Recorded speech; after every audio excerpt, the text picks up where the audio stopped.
बड़े बुजुर्ग युवा साथीगण, आप सभी का अभिनंदन इस बात के लिए कि आप सब ने आदरणीय भूपेश बघेल जी का और हम सभी साथियों का उनके साथ जो अभिनंदन किया, जो आशीर्वाद देने के लिए यहाँ पर आप सब उपस्थित हुए हैं, ये इस बात का हम आप सब का सम्मान करते हैं कि आप सब समाज के लोग आदरणीय भूपेश बघेल जी यहाँ किस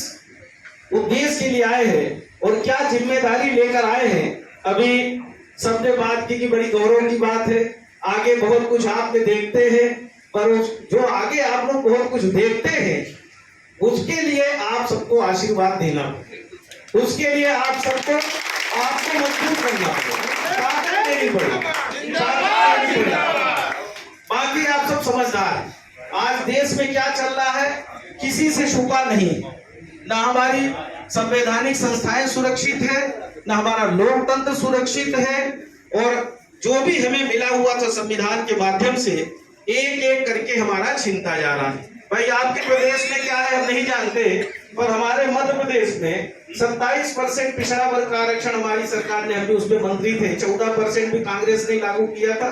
उसको 27% किया, और जैसे ही सरकार गई कोर्ट कचहरी में ले जाके उसको रोकने का काम किया। जैसे ही हमारी सरकार एक तो गलत तरीके से गिराई अलोकतांत्रिक तरीके से, और उसके बाद बिना अधिकार छीन लिया। पंचायतों में त्रिस्तरीय पंचायती राज व्यवस्था में 26% आरक्षण मिला था। आप लोग उस समय मध्य प्रदेश सरकार के मंत्री थे जब एक्ट बना था, और वो आरक्षण आज 11% पे आके अटक गया, वो भी नया अध्यादेश ला गया। हम पंचायत ग्रामीण विकास मंत्री थे, कोई सारी नियम प्रक्रिया से पूरी निर्वाचन की तैयारी हो गई थी, पर क्योंकि सरकार चली गई और जब चुनाव हुआ नया अध्यादेश लाए, जो अध्यादेश उनको वापस लेना पड़ा, और हमारा मिला अधिकार उन्होंने कोर्ट कचहरी में लटका दिया, और आज वहां पर हमारे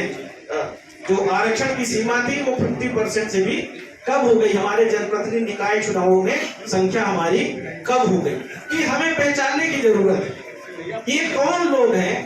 कौन लोग हैं जो हमारी ताकत को छीनना चाहते,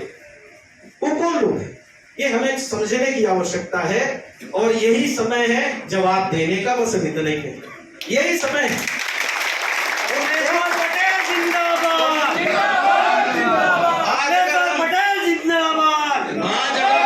आज अगर हम जिन महान पुरुष की फोटो यहाँ पर लगाकर और कार्यक्रम की शुरुआत किए हैं, दीप प्रज्वलन हुआ, उनको माल्यार्पण किया, ऐसे महान पुरुष को अगर हम याद करते हैं तो फिर वो महान पुरुष लौह पुरुष ऐसे नहीं कहलाए। आज हमें अधिकारों के लिए गिड़गिड़ाना पड़ता है, हमें लड़ना पड़ेगा। खुद ही को कर बुलंद इतना खुदा बंदे से पूछे तेरी रजा क्या है, हमें अपने अंदर जज्बा पैदा करना है, हमें लड़ना पड़ेगा। और अगर हम समय पर नहीं लड़ेंगे, समय पर नहीं चेतेंगे, नहीं समझेंगे, तो यहाँ में कुछ बातें आई हैं कि जो प्रतिनिधित्व मिलना चाहिए, जो सम्मान मिलना चाहिए, उसकी कुछ कमी महसूस हो रही है। अगर पूरे देश के लिए न्याय की बात चल रही है, जाति जनगणना की बात चल रही है, और हिस्सेदारी की बात चल रही है, तो आदरणीय भूपेश बघेल जी भी बैठे हैं, हम भी हैं, हम लोग मिल के बात करेंगे कि आप अपने यहाँ से शुरुआत करिए, आप अपने यहाँ से शुरुआत करिए। अगर आपने पूरे देश में, और हमें पूरा विश्वास है, अपने नेता के ऊपर पूरा विश्वास है, हमारे जैसे अभी आपके बीच के हैं, देश की सर्वोच्च कमेटी में CWC के मेंबर है, हम कांग्रेस वर्किंग कमेटी के मेंबर 50 साल की उम्र में बने, जहां कोई नहीं पहुंच पाता, बड़ी मुश्किल में पहुंचते हैं। आदरणीय हमें जब सरकार बनी, जब सरकार जब बनी तो मध्य प्रदेश में हमें सबसे बड़ा विभाग दिया, पंचायत ग्रामीण विकास विभाग का कैबिनेट मिनिस्टर बनाया। सबसे ज्यादा बजट पूरे सरकार में इसी विभाग का होता है, और दूसरी तरफ छत्तीसगढ़ में मुख्यमंत्री बनाने का काम